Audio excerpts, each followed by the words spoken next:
Let's take a cultural object, a historical one, and let's try and tell the story about it. There's lots of questions that emerge from this. We can look at an object like a building, we could look at a text, we could look at anything really.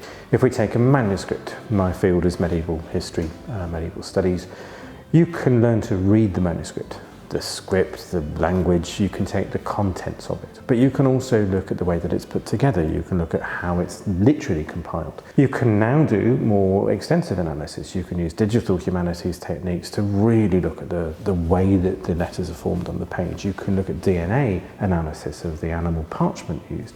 You can look at analysis of the pigments that were used. That tells you about trade routes, it tells you also about colour choice.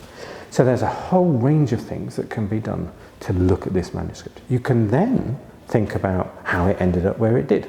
Who were the stories of the people that annotated it, that looked at it in the centuries since its inception, and you can think about how it moved around, who bought it, who acquired it in other ways, and what it represents there. So if you put all that together, so you have the technological analysis, you have the content analysis, you know its story, and you know the story of the people that were associated with it, that gives you a kind of 360 vision of an object.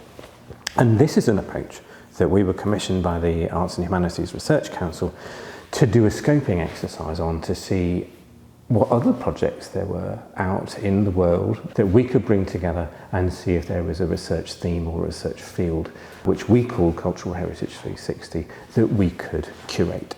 It was just extraordinary seeing the range of topics, seeing that the fantastic ability of people to make those disciplinary jumps, the courage it takes to do that, that sense of serendipity that, you know, sometimes it was totally serendipitous, sometimes people had really worked on that, how they carefully thought through what collaboration meant, but mostly how this led to really interesting results and really interesting questions, and that this really did enrich your understanding of a particular object or a particular society.